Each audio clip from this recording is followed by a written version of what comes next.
ஓம் சக்தி, ஓம் ஆதிபரா சக்தி, ஓம் சக்தியே, மறுவூர் அரசியே, நல்லதே நினைப்போம், நல்லது மட்டுமே நினைப்போம். சக்தி வாக்கு பிள்ளைகளுக்கு இந்த ஆதிசக்தியின் ஆசீர்வாதம் என்றுமே முழுமையாக கிடைக்கும்.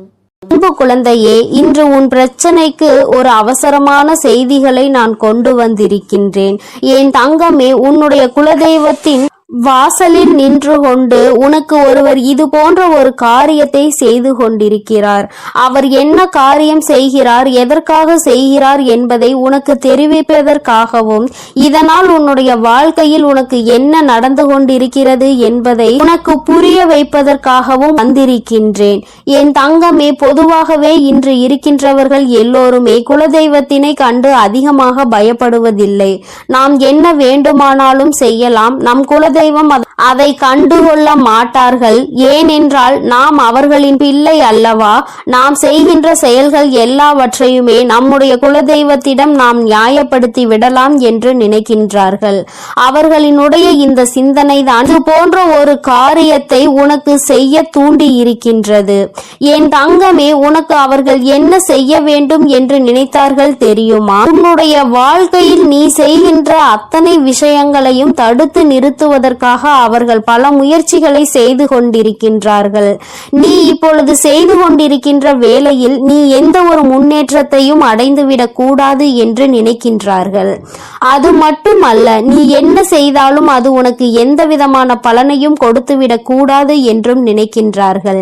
எப்படி அவர்கள் நினைக்கின்ற விஷயங்கள் உன்னுடைய வாழ்க்கையில் எப்படியும் ஈடேறி விட வேண்டும் என்று அவர்கள் துடித்துக் கொண்டிருக்கின்றார்கள். எத்தனையோ முயற்சிகளை செய்தும் அது பலன் கொடுக்காமல் போனதால் தான் கடைசியாக இப்பொழுது உன் குலதெய்வத்தின் முன்னால் வந்து நின்று கொண்டிருக்கின்றார்கள். தம்முடைய குலதெய்வத்திடம் நாம் சொன்னால் அந்த காரியம் நம் வாழ்க்கையில் நிச்சயமாக நடந்துவிடும். நாம் நினைத்தது போல அவர்கள் வாழ்க்கையை அழித்து விடலாம் என்று நினைக்கின்றார்கள். அவர்கள் இப்படி நினைப்பதற்கு பலன் அவர்களுக்கு என்ன கிடைத்திருக்கிறது தெரியுமா? இத்தனை நாட்களும் மற்றவர்கள் மூலமாக உனக்கு அவர்கள் செய்த வினைகள் எதுவுமே பலிக்காமல் போனதற்கு காரணம் என்னவென்று அவர்களுக்கு புரியவில்லை. அதனால்தான் உன்னுடைய குலதெய்வத்திடமே உன் வாழ்க்கையை அழிக்க சென்று நின்று கொண்டிருக்கின்றார்கள். ஆனால் உண்மையான விஷயம் என்னவென்றால், அவர்கள் உனக்கு செய்த காரியத்தை எல்லாவற்றையுமே உன்னை நெருங்க விடாமல் முறியடித்ததே உன்னுடைய குலதெய்வம்தான். அது புரியாமல் குலதெய்வத்தின் வாசலில் நின்று கொண்டு உனக்கு இந்த செயலை செய்ய துணிந்து நிற்கின்றார்கள். இனி எப்படி இதிலிருந்து அவர்களை மீட்டெடுக்க வேண்டும் என்றுதான் இந்த தாயானவள் ஒரு யோசனையோடு இப்பொழுது உன் முன்னால் வந்து நின்று கொண்டிருக்கின்றேன். ஏனென்றால் இதை செய்ய நினைப்பவர்கள் வேறு யாரும் கிடையாது, உன்னுடைய குடும்பத்தில் இருக்கின்ற ஒரு உறவுதான். என் தங்கமே, அந்த உறவானது என்ன செய்கிறது தெரியுமா? கோயிலுக்கு செல்லும் பொழுதெல்லாம் தன்னுடைய வேண்டுதல்களை வைப்பதோடு மட்டுமல்லாமல் தனக்கு என்ன வேண்டும் என்று கேட்பதோடு விடுத்து உன் வாழ்க்கையை அழிக்க வேண்டும் என்பதை பற்றி மட்டுமே கேட்டுக்கொண்டிருக்கின்றார்கள். எந்த ஒரு சூழ்நிலையிலும் உனக்கு நல்லது நடந்துவிடக் கூடாது, எந்த ஒரு சூழ்நிலையிலும் சந்தோஷமாக நீ வாழ்ந்துவிடக் கூடாது என்று அவர்கள் உறுதியாக நினைக்கின்றார்கள். இப்படி நினைப்பதன் பலனாக அவர்கள் வாழ்க்கையில் என்ன நடந்திருக்கிறது என்று கேட்பாயானால், சில காலமாகவே அவர்கள் வாழ்க்கையில் ஏதோ ஒரு தடமாற்றங்கள் நடந்து கொண்டிருக்கின்றது. அவர்கள் ஒன்று நினைக்க அவர்கள் வாழ்க்கையில் நடப்பது வேறொன்றாக இருக்கிறது. அவர்களின் வாழ்க்கையில் பிரச்சனைகள் வர வர அவர்கள் தெய்வத்திடம் சென்று என் பிரச்சனைகள் தீர்த்து கொடுங்கள் என்று கேட்கவில்லை. எனக்கு மட்டும் இத்தனை பிரச்சனைகளை கொடுக்கின்றாயே, அவர்களுக்கு ஏதாவது ஒரு பிரச்சனைகளை கொடுக்க கூடாதா என்றுதான் கேட்கின்றார்கள். இப்படி நினைக்கின்ற மனிதர்களை நாம் என்ன செய்ய முடியும்? என் தங்கமே, ஒரு முறை அல்ல, இரண்டு முறை அல்ல, பல முறை அவர்களுக்கு எச்சரிக்கைகள் கொடுக்கப்பட்டது. இது போன்று செய்யக்கூடாது என்று அவர்களுக்கு உணர்த்தப்பட்டது. ஆனால் அதையெல்லாம் அவர்கள் கேட்டுக்கொள்வதாக இல்லை. அதனால்தான் இன்று அவர்கள் வாழ்க்கையில் மிகப்பெரிய பிரச்சனையை அவர்கள் சந்தித்து கொண்டிருக்கின்றார்கள். இன்று அவர்கள் சந்திக்கின்ற பிரச்சனையினால் உன் வாழ்க்கை சரியாகிவிட்டது. அவர்கள் தெரிந்தோ தெரியாமலோ செய்த ஒரு விஷயத்தினால் உனக்கு தெய்வம் துணையாகி விட்டது. அம்மா சொல்கின்ற விஷயம் உனக்கு புரிகிறதா? என் தங்கமே, ஒருவர் உன்னை கெடுக்க வேண்டும் என்று நினைத்து உன்னை சுற்றி சுற்றி வந்து உன் வாழ்க்கையில் எதையாவது செய்துவிட வேண்டும் என்று நினைக்கின்றார்கள் என்றால் அந்த நேரத்தில் தெய்வம் உனக்கு துணையாக நிற்கும் என்பதை முதலில் நீ புரிந்து கொள்ள வேண்டும். அப்படியானால் இவர்கள் செய்த காரியத்தினால் உன் வாழ்க்கையில் நல்ல விஷயம்தான் நடந்திருக்கிறது. ஒருபோதும் அவர்கள் நினைத்தது உன் வாழ்க்கையில் பலிக்கப் போவது கிடையாது. அவர்கள் என்ன செய்ய வேண்டும் என்று நினைத்தார்களோ அது உன் வாழ்க்கையில் நடக்க போவது நிச்சயமாக கிடையாது. ஆனால் தெய்வம் உனக்கு அதிகப்படியான பாதுகாப்பை எப்பொழுதும் கொடுக்க தொடங்கிவிட்டது. உன்னுடைய இஷ்ட தெய்வமான இந்த வராகியும் சரி, இனிமேல் உன்னுடைய வாழ்க்கையில் உனக்கு கொடுக்க வேண்டும் என்று நினைப்பதை சரியாக கொடுத்து விடுவார்கள். யாரெல்லாம் உன் வாழ்க்கையில் உன்னை அழிக்க நினைத்தார்களோ அவர்கள் எல்லாம் இனிமேல் தானாகவே அழிந்து போவார்கள். வாழ்க்கையில் பல கஷ்டங்களை கொடுத்தவர்கள் இன்று அதே கஷ்டத்தினால் வாழ்க்கையில் பல துன்பங்களை சந்திக்க போகின்றார்கள். என் தங்கமே, அதனால் இன்றிலிருந்து நீ மன நிம்மதியோடு இருக்க வேண்டும். என் தங்கமே, உன்னுடைய வாழ்க்கையை அழிக்க வேண்டும் என உன் வாழ்க்கையில் பல திருப்பங்களை ஏற்படுத்த நினைத்தவர்கள் இப்பொழுது அவர்கள் வாழ்க்கையில் சில ஏமாற்றங்களை சந்தித்து இருக்கின்றார்கள். அவர்கள் நினைத்தது எதுவுமே உன் வாழ்க்கையில் நடக்காமல் தெய்வம் உன் வாழ்க்கையில் பல நல்ல விஷயங்களை அரங்கேற்ற போகின்றது. இனி உன் வாழ்க்கையில் நடக்கும் ஒவ்வொரு செயலும் உன் வாழ்க்கைக்கு ஏற்ற திருப்பத்தை கொடுத்து இந்த தாயானவளினுடைய ஆசீர்வாதங்களால் உனக்கு நல்லது மட்டுமே நடக்க போகின்றது. என் தங்கமே, உனக்கு நல்லதை கொடுக்க வேண்டும் என்று நான் முடிவெடுத்து விட்ட பிறகு இனி எந்த ஒரு செயலும் உன் வாழ்க்கையில் உனக்கு பாதிப்பினை கொடுக்காது. தீமை செய்பவர்கள், கெட்டதை நினைப்பவர்கள் நிச்சயமாக ஒரு நாள் மனம் வருந்துவார்கள். எதற்காக நாம் குலதெய்வத்தின் முன்னால் நின்று இது போன்ற தவறான காரியத்தை செய்தோம் என்று அவர்கள் குலதெய்வத்தினாலேயே தண்டிக்கப்படுவார்கள். குலதெய்வம் அவர்களுக்கு தண்டனையை எப்படி கொடுக்கும் தெரியுமா? எதையெல்லாம் அவர்கள் உன் வாழ்க்கையில் செய்ய நினைத்தார்களோ அதையெல்லாம் தெய்வம் அவர்களுக்கு கொஞ்சம் கொஞ்சமாக கொடுத்துவிடும். அதனால் அவர்கள் வாழ்க்கையில் இனிமேல் ஒரு நாளும் இது போன்ற தவறுகளை யாருக்கும் செய்யக்கூடாது என்று நினைப்பார்கள். என் தங்கமே, இந்த தாயானவள் இன்று சொன்ன விஷயம் ஒன்றே ஒன்றுதான். என் தங்கமே, உன்னுடைய வாழ்க்கையில் ஒருவர் உன்னை அழிக்க உன்னுடைய குலதெய்வத்தை நாடி சென்றிருக்கின்றார். அங்கே உன்னுடைய குலதெய்வம் அவருக்கு கொடுத்த பரிசு உன்னுடைய வாழ்க்கையில் உனக்கு பாதுகாவலாக வந்து நின்று விட்டது. உன் குலதெய்வம் உனக்கு துணையாக நின்று கொண்டிருக்கிறது என்பதை தான் அம்மா உனக்கு சொல்கின்றேன். என் தங்கமே, இந்த தாயானவள் காதார கேட்டதையும் கண்ணால் கண்டதையும் உனக்கு சொல்லிவிட்டேன். இனிமேல் யாரேனும் நமக்கு எதையும் செய்து விடுவார்களோ என்று நினைத்து நீ பயப்படாதே. அவர்கள் உனக்கு காவலாக வந்ததற்கு காரணமே இவர்கள் குலதெய்வத்திடம் சென்று சொல்லி குலதெய்வம் செய்யாமல் போன விஷயத்தை அவரிடமும் சென்று கேட்க கூடாது என்பதற்காகத்தான். உனக்கு பாதுகாவலாக இனிமேல் உன் குலதெய்வம் உன் வாசலிலேயே நின்று கொண்டிருப்பார்கள் என்பதை மட்டும் நினைவில் வைத்துக்கொள். இனி என்றுமே உன்னுடைய வாழ்க்கையில் உனக்கு முழுமையான சந்தோஷம் மட்டுமே கிடைக்கும். உன்னை அழிக்க நினைத்தவர்கள் முன்னிலையில் நீ நல்லபடியாக வாழ்ந்து காட்ட போகிறாய். என் தங்கமே, உன்னுடைய குலதெய்வத்தினுடைய ஆசீர்வாதத்தோடு உன் வாழ்க்கையில் இனி எல்லாமே உனக்கு நன்மையாக மட்டுமே நடக்க போகிறது. அவர்கள் எப்பொழுதும் உன்னை பாதுகாத்து கொண்டும் அரவணைத்து கொண்டும் இருக்கின்றார்கள்.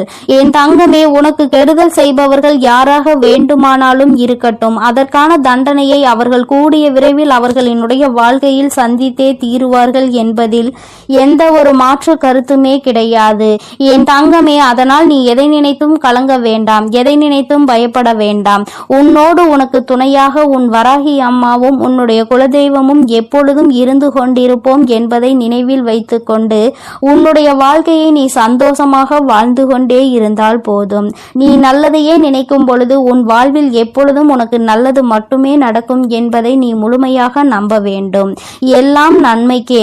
என் அன்பு பிள்ளையே, இப்போது உன் வாழ்வில் என் வரவின் தேவை இருப்பதால் தான் அவசியமாக உன் குலதெய்வம் உன்னை தேடி வந்துள்ளேன்.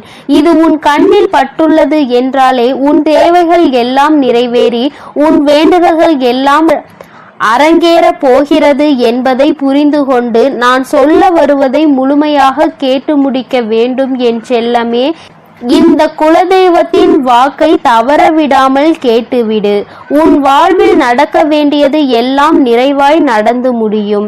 இப்போது உன் மனதில் இருக்கக்கூடிய குறைகளும் உனது மனதில் இருக்கக்கூடிய கவலைகளும் எப்போதும் எதையாவது சிந்தித்து கொண்டே இருக்கும்.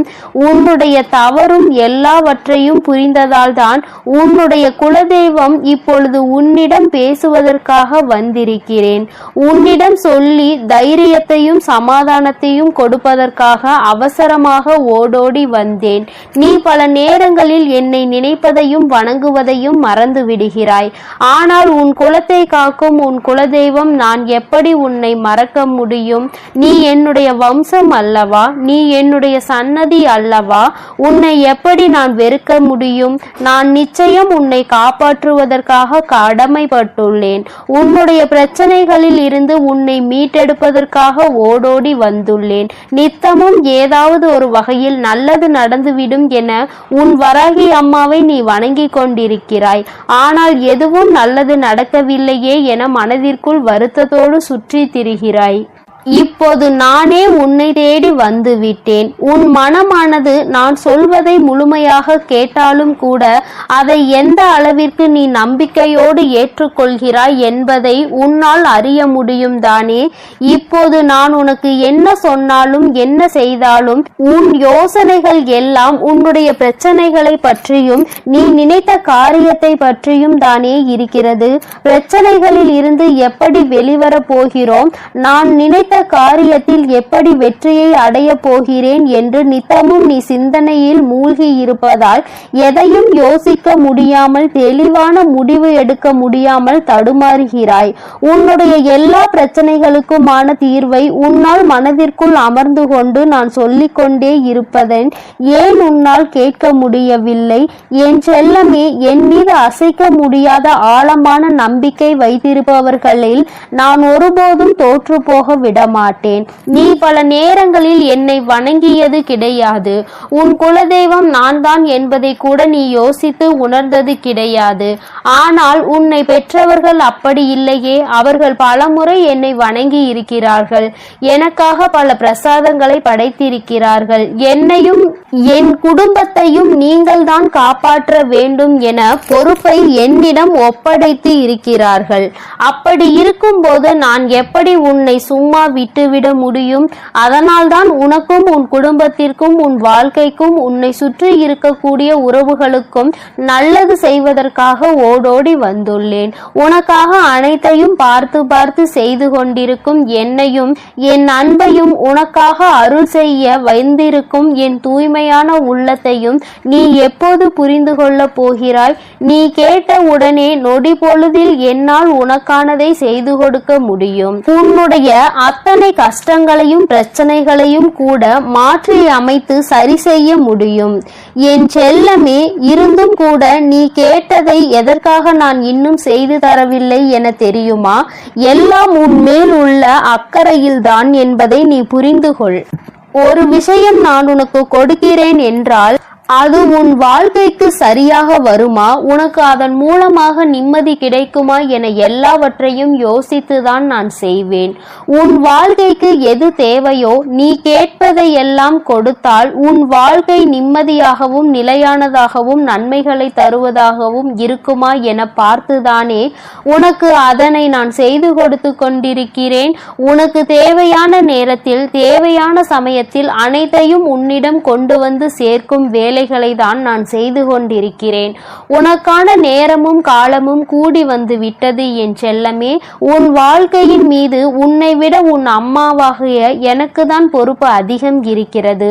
கூடிய விரைவில் உனக்கான நல்லதை நான் நடத்தி கொடுத்து உன்னை சந்தோஷமாய் வாழ வைப்பேன்.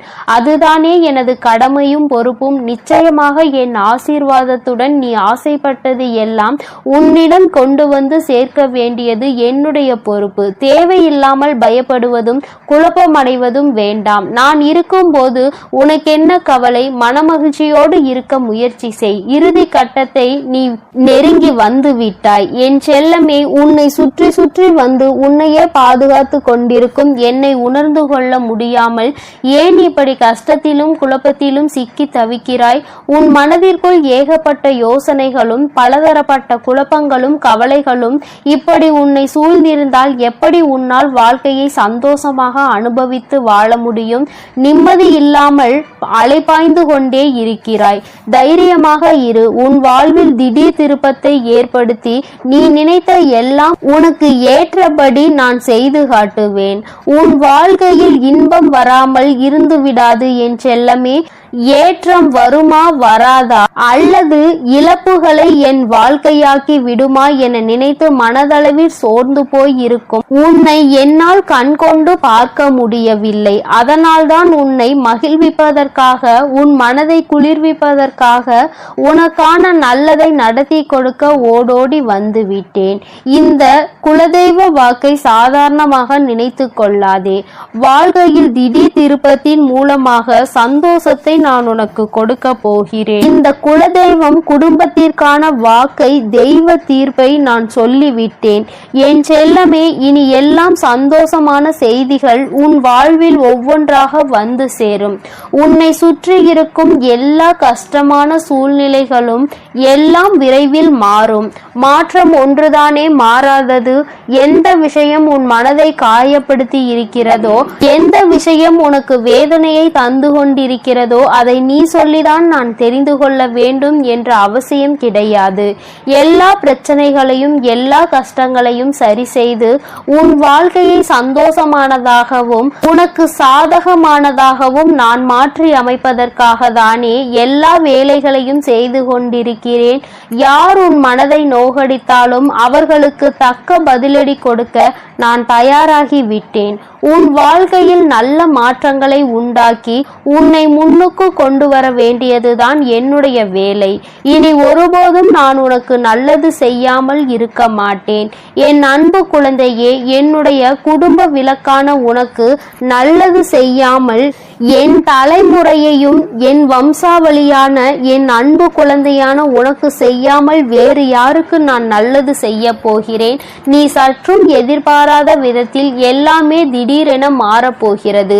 நீயே என்னை தேடி வந்து என் கண்கள் எதிரே ஆனந்த கண்ணீர் வடித்து கொண்டே நிற்க போகிறாய். அந்த அளவிற்கு எல்லாவற்றையும் நான் ஆசீர்வாதத்தோடு நான் உனக்கு செய்து முடிப்பேன். பொறுத்திருந்து பார் என் செல்லமே. மீண்டும் மீண்டும் நீ எனக்கு நன்றி சொல்லும்படி எல்லாம் நல்ல விஷயங்களும் உன் வாழ்வில் நிகழும்.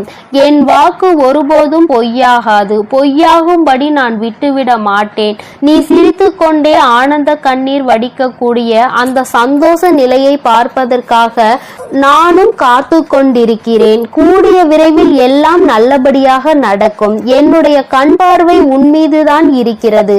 என்னுடைய அனுமதி இல்லாமல் உன் வாழ்வில் எதுவும் நடக்காது. தவறான விஷயங்களோ நல்ல விஷயங்களோ எதுவாக இருந்தாலும் உன் வாழ்வில் நடக்கவே நடக்காது. உன்னை நெருங்கவும் நெருங்காது. அனைத்தையும் நான் சரி செய்வேன். உன்னை சந்தோஷமாய் வாழ வைப்பதற்காகவே உன் வாழ்வில் அற்புதங்களை நிகழ்த்தி காட்டுவேன். எல்லாமே நன்மைக்கு என நம்பிக்கையோடு காத்திரு என் செல்லமே. உன் வாழ்க்கை நீ நினைத்ததை போலவே சொர்க்கமாக இருக்க போகிறது. உன்னை கஷ்டப்படுத்திய துன்பங்களும் காயப்படுத்திய உறவுகளும் உன்னை விட்டு விலகப் போகிறார்கள். எல்லாமே இனி நீ நினைத்தபடி வெற்றிகரமாக நான் உனக்கு நடத்தி முடித்து கொடுக்க போகிறேன். நீ நினைத்த விஷயங்களை எல்லாம் நல்லபடியாக நடக்க செய்து உன்னை நான் எப்பொழுதும் ஆசீர்வதித்து கொண்டே இருக்க போகிறேன். என் தங்க பிள்ளையே, அதனால் நீ எதற்காகவும் கலங்காதே. எதை நினைத்தும் வருந்தாதே. நீ நல்லதையே நினைத்தால் உன் வாழ்வில் எப்பொழுதும் உனக்கு நல்லது மட்டுமே நடக்கும். ஓம் சக்தி, ஓம் ஆதிபரா சக்தி, ஓம் ஸ்ரீ வராகி தாயே போற்றி போற்றி. என் அன்பு பிள்ளையே, நீண்ட நாட்களுக்கு பிறகு உன்னுடைய குலதெய்வத்திடம் இருந்து உனக்கு நல்ல குறி ஒன்று வந்திருக்கின்றது. இருக்கின்றது. என்னிடம் இருந்து உனக்கு நல்ல செய்தி ஒன்று வந்திருக்கிறது என்றால் நீ எத்தனை புண்ணியங்கள் செய்திருக்கிறாய் என்பதை ஒரு நிமிடம் உணர்ந்து கொள். உன் வாழ்க்கையில் எதுவும் எந்த ஒரு காரண காரியங்களும் இல்லாமல் நிச்சயமாக நடப்பது கிடையாது. என் தங்கமே, நீ 1000 தெய்வங்களை வணங்கினாலும் சரி, குலதெய்வத்தினுடைய அருள் இருந்தால்தான் ஒரு உயரிய வாழ்க்கையை நீ வாழ முடியும். உன்னுடைய வாழ்க்கையில் எல்லா நன்மைகளையும் நீ பெற முடியும் என்பது நிதர்சனமான உண்மை அல்லவா? என் தங்கமே, அதுபோலதான் இந்த ஒரு பரிகாரத்தை நீ செய்வாயானால், உன்னுடைய குலதெய்வத்தினுடைய அருளோடு நீ இதனை செய்வாயானால் அந்த பரிகாரம் வெகு விரைவாகவே உனக்கு வெற்றியினை கொடுத்துவிடும். என் தங்கமே, அப்படிப்பட்ட குலதெய்வம் உன்னுடைய இல்லத்தில் நிரந்தரமாக இருக்க வேண்டும் என்றால் நிச்சயமாக நீ அதற்கு என்ன செய்ய வேண்டும் என்று தெரிந்து கொள்ள வேண்டும் அல்லவா? உன்னுடைய குலதெய்வம் உன் இல்லத்தில் நிரந்தரமாக இருக்க வேண்டும் என்று நீ ஆசைப்படுகின்றாய் அல்லவா? அந்த ஆசையை உன் அம்மா நான் உனக்கு இன்று நிறைவேற்றி தரப்போகின்றேன். என் தங்கமே, அதற்கான வாய்ப்புகள் சற்று குறைவாக தான் இருக்கிறது என்றாலும் குலதெய்வம் உன் வீட்டிற்கு வரும்பொழுது அவர்கள் உனக்கு எல்லா நன்மைகளையும் வழங்க வேண்டும் என்று நினைப்பது நியாயமான கோரிக்கை தானே? என் பிள்ளையே, நீ நினைப்பது நியாயம்தானே? அவர்களை அங்கே நிரந்தரமாக உன்னால் குடியிருக்க வைக்க முடியாவிட்டாலும் என்று அவர்கள் உன் இல்லத்திற்கு வருகின்றார்களோ அந்த நாளில் உன்னுடைய வேண்டுதல்களை எல்லாம் அவர்கள் நிறைவேற்றி தர வேண்டும் என்று நீ நினைப்பது நியாயம்தான். அதை ஒருபோதும் உன் அம்மா நான் தவறு என்று சொல்ல மாட்டேன்.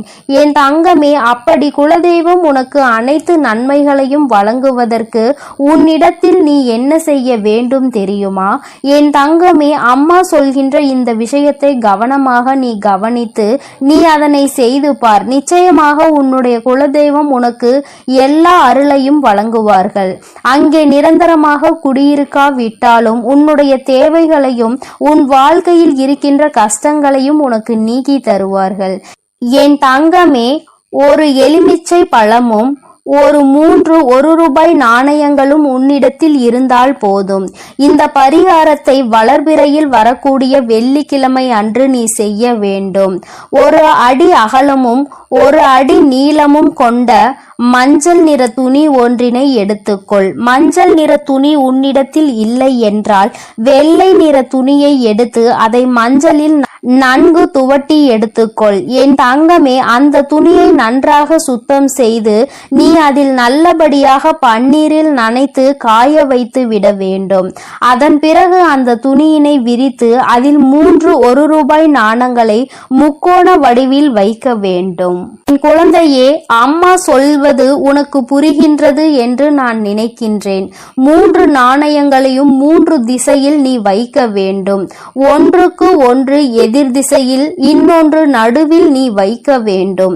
என் தங்கமே, அதுபோல நீ இதை செய்துவிட்டு அதன் பிறகு அதற்கு மேல் எந்தவித கரும்புள்ளிகளும் இல்லாத சுத்தமான ஒரு எலுமிச்சை பழம் ஒன்றை வைத்து இந்த துணியை பச்சை நிற நூலால் கட்ட வேண்டும். இவ்வாறு செய்யும் பொழுது ஓம் என்ற வார்த்தையோடு உன்னுடைய குலதெய்வத்தினுடைய பெயரையும் நீ சேர்த்து கொள்ள வேண்டும். என் தங்கமே, உன்னுடைய குலதெய்வத்தினுடைய பெயர் உனக்கு தெரியவில்லை என்றால் ஓம் குலதெய்வமே நமக என்று நீ கூற வேண்டும். அப்படி நீ கூற வேண்டும். அப்படி கூறிக்கொண்டே இந்த மூட்டையை நீ கட்டிவிட வேண்டும். நீ கட்டிய இந்த மூட்டையை வீட்டு நிலைவாசலில் நீ மாட்டிவிட வேண்டும். என் தங்கமே, நிலைவாசல் என்பது நான் உனக்கு ஏற்கனவே உன்னிடம் சொல்லி இருக்கின்றேன் அல்லவா, குலதெய்வங்கள் வாசம் செய்கின்ற இடம் என்று. உன்னுடைய குலதெய்வம் அங்கே வாசம் செய்கின்றார்கள் என்றால் நீ அங்கேதானே இதை செய்ய வேண்டும். அம்மா சொல்வது உனக்கு நன்றாக புரிந்திருக்கும் என்று நினைக்கின்றேன். என் தங்கமே, செய்யும் பொழுது மனதிற்குள் முழுவதும் உன்னுடைய குலதெய்வத்தினுடைய அருள் உனக்குள் நிச்சயமாக வந்துவிடும். நீ வாழ்க்கையில் எதையும் சாதித்து காட்டிவிடலாம் என்ற நம்பிக்கை மட்டும் உனக்குள் இருந்தால் போதாது, அவர்களின் மனதையும் நீ குளிர்விக்க வேண்டும் அல்லவா? என் தங்கமே, உன்னுடைய குலதெய்வத்தை மனதார வணங்கி அவர்களினுடைய நாமம் உனக்கு பெயர் தெரிந்தால் அவர்களின் பெயரை சொல்லி நமக என்று சொல். இல்லை என்றால் குலதெய்வமே நமக என்ற பிரணவ மந்திரத்தை முன்னால் சேர்த்து நமக என்று நீ சொன்னால் போதும். என் தங்கமே, உனக்கு ஒரு சந்தேகம் ஏற்பட்டிருக்கலாம். மஞ்சள் நிற துணி இல்லை என்றால் அந்த வெள்ளை நிற துணியில் மஞ்சளை தேய்த்த பிறகு அதனை எப்படி பன்னீரில் நனைக்க முடியும்? வண்ணம் போய்விடாதா என்று. என் தங்கமே, நீ அப்படி உனக்கு சந்தேகம் இருக்கிறது என்றால் பன்னீரை மஞ்சளில் கலந்து அதை எடுத்து நீ காய வைத்து விடு. என் குழந்தையே, இப்பொழுது உனக்கு இந்த சந்தேகம் பூர்த்தியாகி இருக்கும் என்று நான் நினைக்கின்றேன். என் தங்கமே, இந்த அம்மா உனக்கு ஒரு விஷயத்தை கொண்டு வந்து சேர்க்கிறாள் என்றால் அதில் 1000 நன்மைகள் உனக்கு கிடைக்கும் என்பதை நீ புரிந்து கொள்ள வேண்டும். அம்மா உன்னிடத்தில் எதையுமே காரணம் இல்லாமல் சொல்வது கிடையாது. தேவையில்லாமல் உன்னுடைய நேரத்தை நான் வீணடிப்பதும் கிடையாது. உனக்கு வாழ்க்கையில் எதையெல்லாம் உன்னிடத்தில் கொண்டு வந்து சேர்க்க வேண்டும் என்று எனக்கு தோன்றுகிறதோ அதையெல்லாம் நான் உன்னிடத்தில் நிச்சயமாக கொண்டு வந்து சேர்த்து விடுவேன். அதை நான் செய்து கொண்டுதான் இருக்கின்றேன். உனக்கு கஷ்டங்கள் வரும்பொழுது என் குழந்தை நீ துவண்டு போகாதே. என் தங்கமே, உன்னுடைய குலதெய்வத்தினுடைய அருள் உனக்கு எப்பொழுதும் தேவைப்படுகின்றது. என் தங்கமே, அந்த அன்பையும் அருளையும் நீ நிரந்தரமாக பெற்றிருக்க வேண்டும் என்றால் நீ இதை செய்து பார். நிச்சயமாக உனக்கு பலன் கிடைக்கும். என் தங்கமே, நான் உனக்கு இதனை சுருக்கமாக சொல்கிறேன். இன்னொரு முறை தெளிவாக புரிந்து கொள். என் தங்கமே, மஞ்சள் நிற துணியை எடுத்துக்கொண்டு அதில் 3 1 நாணயங்களை நீ முக்கோண வடிவில் வைத்துவிட்டு அதனுள் ஒரு நல்லதொரு எலுமிச்சை பழம் வைத்து அதனை நீ கட்டிவிட வேண்டும். நீ கட்டிய அந்த மூட்டையை உன்னுடைய நிலைவாசலில் நீ கட்டிவிட வேண்டும். என் தங்கமே, அதை நீ உள்புறமாக கட்டிவிடு. வெளிப்புறமாக தெரியும்படி கட்ட வேண்டாம். உள்புறமாக கட்டி தொங்கவிட்டால் போதும். நிச்சயமாக உன் குலதெய்வத்தின் அருள் அங்கு நிரந்தரமாக நிற்கும் என்பதை நீ புரிந்து கொள்வாய். என் தங்கமே, நீ தினமும் வீட்டில் பூஜைகளை செய்யும் பொழுது தீப தூப ஆராதனைகளை காட்டும் பொழுது நீ அதற்கும் சேர்த்து காட்டி வர வேண்டும். என் தங்கமே, ஒரு விஷயத்தை தெளிவாக புரிந்து கொள். எத்தனை தெய்வங்களை நீ வணங்கினாலும் சரி, எத்தனை பேரை நீ கையெடுத்து வணங்கினாலும் சரி, எதுவாக இருந்தாலும் உன்னுடைய குலதெய்வத்தினுடைய அருள் இருந்தால் மட்டும்தான் மற்றவர்கள் உனக்கு உதவி செய்வார்கள் என்பதை நீ புரிந்து கொள்ள வேண்டும். நான் உனக்கென்று ஒன்றை செய்ய நினைக்கும் பொழுது உன்னுடைய குலதெய்வம் அதை தடுத்து நிறுத்திவிட்டால் நிச்சயமாக அதை என்னால் ஒருபோதும் அவர்களை மீறி செய்துவிட முடியாது. அதனால் உனக்கென்று நான் தர நினைப்பதை கூட அவர்களினுடைய அனுமதியோடுதான் நான் நிச்சயமாக உனக்கு கொடுக்கிறேன் என்பதை நீ புரிந்து கொள். என்னாலும் குலதெய்வத்திற்கு முக்கியத்துவம் கொடுக்க வேண்டும். என் தங்கமே, நீ அதனை புரிந்து கொண்டு நடக்கின்ற வேளையில் நிச்சயமாக உனக்கு குலதெய்வத்தினுடைய ஆசீர்வாதங்களும் அருளும் எப்பொழுதும் நிலைத்திருக்கும். என் தங்கமே, வருடத்திற்கு ஒரு முறையாவது உன் குலதெய்வத்தை சென்று அவர்களின் இடத்திற்கே சென்று நீ அவர்களை வணங்கி வர வேண்டும். என் தங்கமே, குலதெய்வத்தை தேடி செல்லும் பொழுது உன்னுடைய இல்லத்தில் வாங்கி வைத்திருக்கின்ற சர்க்கரையை நீ எடுத்து செல். அதனை அங்கு சென்று வாங்கி வைக்க கூடாது. குலதெய்வ கோயிலுக்கு செல்லும் பொழுது எந்த பொருளையும் நீ கொண்டு செல்வதாக இருந்தாலும் அதை ஏற்கனவே உன்னுடைய இல்லத்தில் வாங்கி வைத்து எடுத்து செல்வதாக தான் இருக்க வேண்டுமே தவிர அங்கு சென்ற பிறகு அந்த இடத்தில் இருந்து வாங்கி நீ அவர்களுக்கு அதனை கொடுக்க கூடாது. என் தங்கமே, உன்னுடைய குலதெய்வத்திற்கு எப்பொழுதும் உன்னுடைய இல்லத்தில் இருந்துதான் நீ செய்ய வேண்டிய காரியங்களை எல்லாம் எடுத்து செல்ல வேண்டும். இதுவெல்லாம் நீ ஏற்கனவே அறிந்ததாக இருந்தாலும் அம்மா மீண்டும் உனக்கு ஒருமுறை ஞாபகப்படுத்துகிறேன். இந்த தாயானவள் உன் வாழ்க்கையில் வந்த பிறகு என் பிள்ளையின் வாழ்க்கையில் ஏதேனும் மாற்றங்கள் ஏற்பட்டிருக்கிறதா என்று நீ ஒருமுறை சிந்தித்து பார். என் தங்கமே, இந்த நல்ல நாளில் நீ மனமகிழ்ச்சியோடு இருக்க வேண்டும். எந்த ஒரு விஷயத்திலும் மனம் கலங்காமல் நீ நிச்சயமாக உன்னுடைய பூஜைகளை எல்லாம் நல்லபடியாக செய்து முடிக்க வேண்டும். உன்னுடைய நம்பிக்கையை ஒருபோதும் நீ குறைய விட்டு விடாதே. உன்னுடைய மனதிற்கு எல்லாமே நல்லபடியாக தான் நடக்கும் என்பதில் எந்த ஒரு மாற்று கருத்துமே கிடையாது. நல்ல எண்ணங்களையும் நல்ல சிந்தனைகளையும் கொண்ட என்னுடைய பிள்ளை, வாழ்க்கையில் நிச்சயமாக நல்லதொரு நிலையை நீ அடைய போகின்றாய். நீ நினைத்த விஷயங்கள் எல்லாம் உன் கைகளில் வந்து சேரப் போகின்றது. அம்மா சொல்வதையெல்லாம் உடனடியாக நடக்கவில்லை என்றாலும் அது வெகு விரைவாகவே உன் வாழ்க்கையில் நடக்கும். உன்னுடைய நம்பிக்கையை எந்த அளவிற்கு நீ உயர்த்தி கொள்கின்றாயோ அந்த அளவிற்கு அனைத்தும் உன்னை வந்து விரைவாக சேரும் என்பதை நீ மறந்து விடாதே. என் அன்பு பிள்ளைக்கு உன்னுடைய குலதெய்வத்தினுடைய ஆசீர்வாதங்களும் உன் வராகி அன்னையினுடைய ஆசீர்வாதங்களும் எப்பொழுதும் முழுமையாக கிடைக்கும். என் தங்கமே, அதனால் நீ எதற்காகவும் கலங்காதே, எதை நினைத்தும் வருந்தாதே. நீ நல்லதையே நினைத்தால் உன் வாழ்வில் எப்பொழுதும் உனக்கு நல்லது மட்டுமே நடக்கும். ஓம் சக்தி, ஓம் ஆதிபரா சக்தி, ஓம் சக்தி, ஓம் ஆதி. என் அன்பு குழந்தைக்கு இந்த ஆதிபரா சக்தியின் அன்பும் ஆசீர்வாதமும் முழுவதுமாக கிடைக்கும். ஓம் சக்தி, ஓம் ஆதிபரா சக்தி.